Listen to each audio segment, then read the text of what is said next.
দুজন মানুষকে হত্যা করার আমরা এটার কঠোর ভাবে বিচার চাই। ফাঁসি হোক, এটা সবাই চাইনি। একরাম বাহিনীর ফাঁসি হোক আমরা চাইনি। এই এলাকার মানুষ চাইনি একরাম বাহিনীর ফাঁসি। খুনি একরামের ফাঁসি চাই, ফাঁসি চাই, ফাঁসি চাই। সন্ত্রাসীরা যে আর কোনো বাবারে খুন না করতে পারে পরিস্থিতিতে বাবা আপনাদের সামনে আমি দাঁড়াইতে হবে। প্রিয় দর্শক, আমরা এই মুহূর্তে অবস্থান করেছি বয়ার বাজারে মহরুমা আমিনুল্লাহ হাওলাদারের বাড়ির সামনে। মানুষ যাকে জায়গায় আসতেছে শুধুমাত্র তার শেষ বিদায়টুকু দেওয়ার জন্য। 12ই আগস্ট যে ঘটনাটি ঘটেছিল সেটা যেই জায়গায় ঘটেছিল আমি ঠিক সেই জায়গায় দাঁড়িয়ে আছি। বলতে গেলে এটা হচ্ছে হাওলাদারদের বাড়ি আমার পিছনে, এবং যেই হত্যাকাণ্ডটা ঘটনা হয়েছিল সেই হাওলাদারদের বাড়ির দরজার একবার সামনে। কি বলেন আপনারা?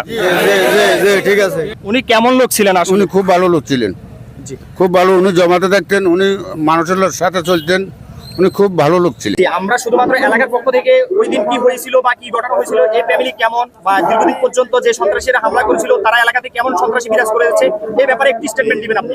আমি ধর্মপুর গাজীরখাওয়া বাজারের একজন বিশিষ্ট ব্যবসায়ী। আসলে আমি এখন বিশিষ্ট ব্যবসায়ী হিসেবে বলতে চাই, আমানুল্লাহ হাওলাদার আমাদের এই দেশে ছড়ামলা আসছে। ওনার সাথে কোনো ভেজাল, কোনো ত্রুটি কারোর সাথে নাই। ওনার 8 ছেলে, তাদের সাথে কোনো ভেজাল হয় না। একরাম বাহিনীর নেতৃত্বে দুজন মানুষকে জিন্দা মেরে ফেলতেছে বা দুজন মানুষকে হত্যা করার আমরা এটার কঠোর ভাবে বিচার চাই এবং ওদের ফাঁসি চাই। ওরা আমাদের দেশটা আজকে ওদের কারণে ধ্বংস হয়ে গেছে। ওরা যে কোনো জমির ভিতরে একটা বললে গাইব, ওই জমিটা তাদের, ওই জমিটা বলবে তাদের দাবি। একটা বললে গাইতে পারলে ওই জমিটা ওরা দাবি করে। ওনার বাহিনীর কোনো শেষ নাই। তবে আমরা ওনার কঠোর ভাবে ওনার বিচার চাই এবং ওনাকে আইনের রাখতে ওনার ফাঁসি চাই। আমরা এলাকাবাসীকে ওনার ফাঁসি চাই, আমি ফাঁসি চাই, ফাঁসি চাই, ফাঁসি চাই, ফাঁসি চাই, ফাঁসি চাই। আমার নাম মোহাম্মদ শাহাদাত হোসেন, আমার পিতা আমিনুল্লাহ হাওলাদার। আপনারা অবগত আছেন, আমার বাবা গতকাল 3 ঘটিকার সময় ঢাকা হাসপাতালে মারা গিয়েছেন। এই মারার পিছনে একরামের সন্ত্রাসী বাহিনী, একরাম, সিরাজ, ইসমাইল, ফয়েজুল্লাহ, আহসানুল্লাহ ইত্যাদি আরো অনেকে মিলে এরা সবাই আমার বাবাকে নির্মমভাবে আমাদের বাড়ির সামনে ছুরির আঘাত করছে, মারধর করছে, হাত পা চুনা করিয়া লাইছে।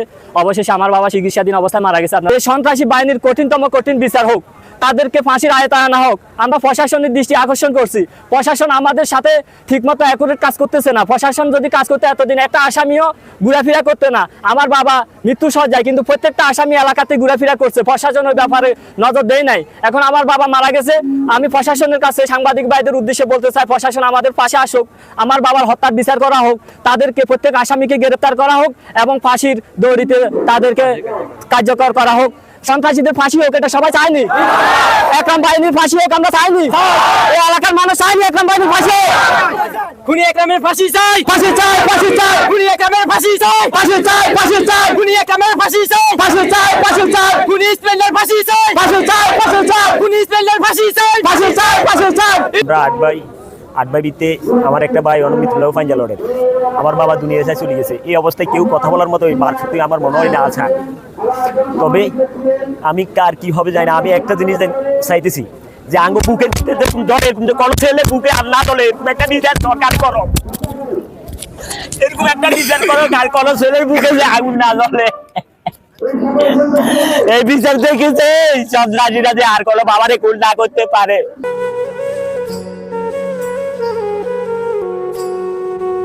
যে আমিনুল্লাহ হাওলাদার আমার দাদারে ওনারা যেভাবে নির্মমভাবে মারছে, আসলে একটা মানুষকে এইভাবে মারে না। আপনার মারার পরে, কোবানির পরে, ভাঙ্গার পরে, এরপরে মাথার উপর হলে আছাড় মারছে। এরকম নিষ্ঠুর ভাবে মারে, মানুষের সাথে মানুষের শত্রুতা আমি থাকতে পারে, এরকম ভাবে মারতে পারে না। আমার জীবনে আমি দেখি না এরকম ভাবে মানুষ মারতে। কিন্তু এই সময়ে এই পরিস্থিতিতে বাবা আপনাদের সামনে আমি দাঁড়াইতে হবে, এটা আমি আদৌ কল্পনা করি নাই। যারা এখানে উপস্থিত হয়েছেন, আমার আগেও অনেকে অনেক কথা বলেছেন, আপনারা শুনেছেন। কিন্তু তার মধ্যে আমাদের আশেপাশে যত মসজিদ ছিল, সকল মসজিদের ইমাম সাহেব কথা বলছে, আমরা তাদের কথাগুলো অন্তত মনোযোগ সহকারে শুনেছেন।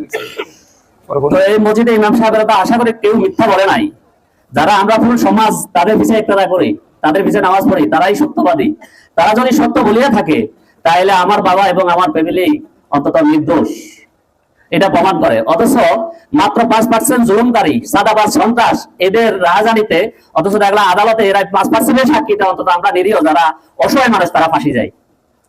দেখা গেল আমাদের 8টা লোক মৃত্যুর সাথে পাঞ্জা লড়তেছে, আমার বাবা দুনিয়া ছেড়ে চলে গেছেন। কিন্তু এই এলাকায় যারা আছে একটা লোকও কি সাক্ষী দিতে পারবেন যে আলাদারের ফ্যামিলির কারণে একটা কাঁচামরিচ কারণ নষ্ট হয়েছে?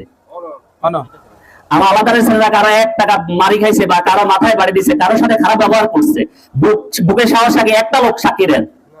কিন্তু কাল আদালতে আপনারা মিথ্যার আশ্রয় দিবেন, মিথ্যা সাক্ষী দিবেন, আমরা মারি খাইছি, আমাদের মাথা বাঁচছে, আমাদের বাবা গেছে, আর আপনারা আদালতে যাই সাক্ষী দিবেন আমরাই তাদেরকে আহত করছি। যাকে এটা আল্লাহর কাছে বিচার দিলাম, আল্লাহ বিচার করবে এই জুলুমকারীর। অবশেষে আমার বাবা সরামল থেকে, আমি ওনার বড় ছেলে, আমার বুঝবা থেকে এই সরে এই বাড়িতে বসবাস করছেন। অন্তত আমার বাবা এই 2-4 ইউনিয়নের বিচার আচার করছেন। তো বিচার আচার করতে গিয়ে হয়তো কারো মনে, তার কথায় হয়তো সত্য কথায় কারো মনে কষ্ট গেছে। তো যাদের মনে কষ্ট গেছে বিবেচনা করে যদি আসলে আমার আবার ভুল না থাকে, আপনারা আমার বাবাকে ক্ষমা করে দিবেন। আর যদি আপনারা কেউ, আমার বাবা কোথায়, আমার জানা মতে আমার আব্বা এলোমেলো কারো কাছে ঋণগ্রস্ত হয় না। যদি কারো কাছে আমার জানার বাইরে, আমার ফ্যামিলির বাইরে যদি কেউ আমার বাবার কাছে কোনো টাকা পয়সা পাওনা থাকেন, অবশ্যই অবশ্যই আমরা 8 ভাই আছি, আমাদের যে কোনো ভাইকে আমরা জানাবেন, আমরা দেওয়ার ব্যবস্থা করবো ইনশাল্লাহ। তো অবশেষে আমার বাবাকে, আমাদের ফ্যামিলিকে ক্ষমা করে দিবেন। আমি চিৎকার করে কাঁদিতে চাহিয়া করিতে পারিনি চিৎকার, আমি চিৎকার করে কাঁদিতে চাহিয়া করিতে পারিনি চিৎকার, বুকের ব্যথা বুকে চাপাই নিজেকে দিয়েছি ধিক্কার, কতটুকু অশ্রু গড়ালি হৃদয় জলে সিক্ত।